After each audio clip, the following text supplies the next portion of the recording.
En ce qui concerne la première stratégie appliquée aux séries télé, qui est la stratégie promotionnelle, 2 exemples qui sont assez pertinents à mon avis. Game of Thrones. Donc Game of Thrones, ils ont fait une stratégie promotionnelle pour le début de la série. Et House of Cards pour promouvoir la saison, la dernière saison qui a été diffusée, donc la 4, si je me rappelle. Donc on va voir comment ils ont fait. Alors je vais vous montrer la vidéo pour Game of Thrones et après on rentrera dans les détails. Donc c'est Campfire qui est une boîte marketing en fait. HBO a demandé à Campfire de faire une stratégie transmédia pour promouvoir la saison, le lancement de la série. Donc il y avait une base de fans bien évidemment, merci, de la saga littéraire, parce que c'est une adaptation, vous le savez, de la saga littéraire de J.R.R. Martin. Et donc la commande de HBO, c'était de rendre l'univers de Game of Thrones tangible et concret. Pourquoi ? Parce que c'est de la fantasy, et la fantasy, c'est pas concret. Westeros, on ne connaît pas, pour nous, c'est de l'imaginaire et on ne connaît pas. On n'a jamais rencontré les dragons, jusqu'à preuve du contraire. Donc voilà, tout cet univers, pour nous, c'est pas concret. Donc il fallait le rendre concret. Et du coup, Campfire a décidé de se baser sur une expérience sensorielle et de se baser leur stratégie transmédia sur les 5 sens. Donc pour chaque sens, en fait, ils ont proposé une extension transmédia qui permettait aux lecteurs et futurs téléspectateurs de se plonger dans l'univers de Game of Thrones avant le début de la série et de donner déjà des éléments narratifs sur les personnages ou sur les alliances qui allaient se créer, les alliances politiques. Donc, un exemple, la stratégie.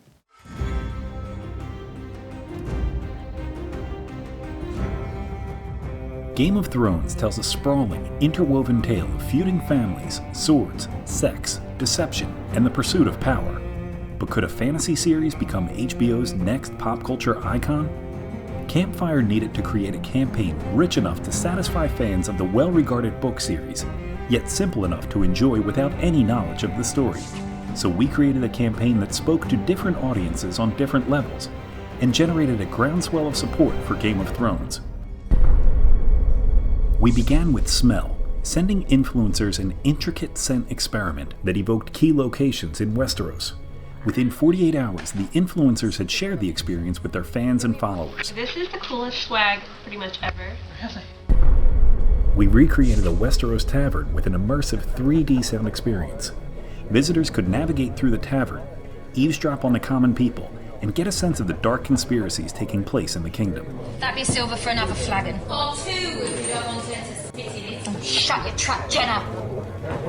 Take the black and become men of the Night Watch.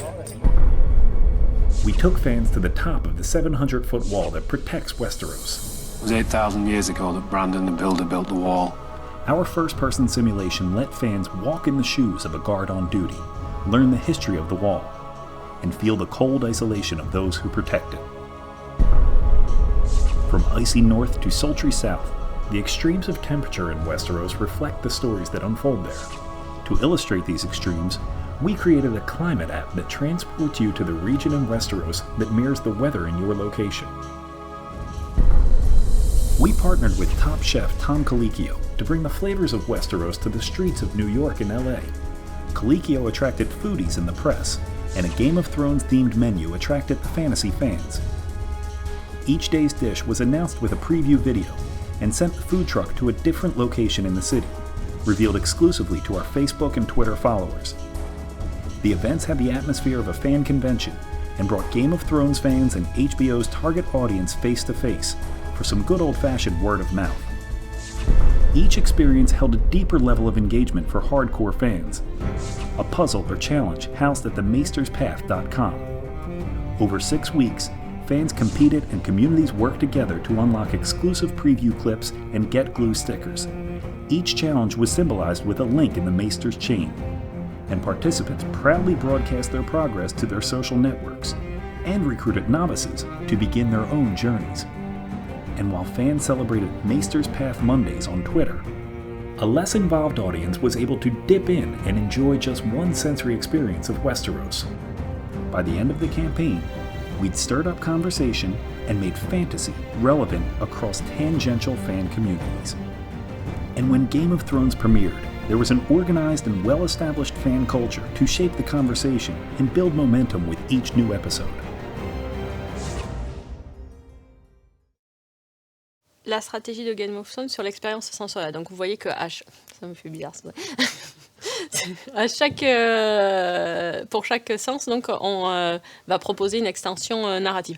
Alors le premier but, donc c'était de rendre l'univers de Game of Thrones concret. Le deuxième but, c'était bien évidemment de créer une communauté de fans, sous-entendu, avant le début de la série. Donc ils le disent bien à la fin de la vidéo, hein, que ils ont réussi parce qu'il y avait déjà des discussions autour de la série avant le lancement, donc sur les réseaux sociaux bien sûr, avant le lancement du premier épisode.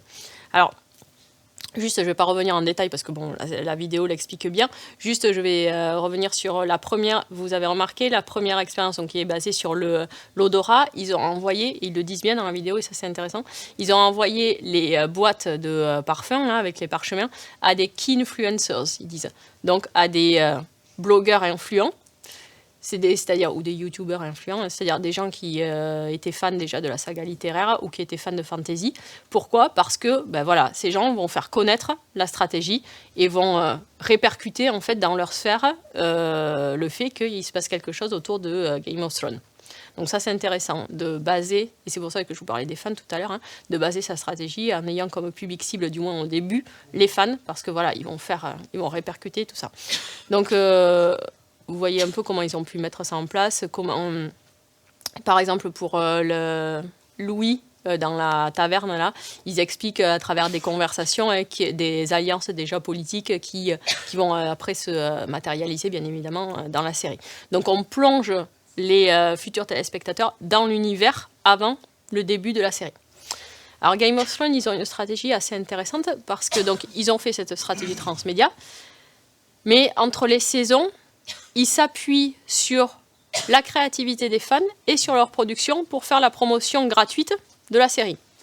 C'est malin. Alors ça s'appelle du fan advertising, ça. Donc on se sert de la créativité des fans pour faire la promotion de la série. Alors exemple, entre la saison 1 et la saison 2, ils avaient créé un générateur de bannières qui s'appelle... Alors vous pouvez toujours aller, hein, le site internet, il s'appelle Join the Realm.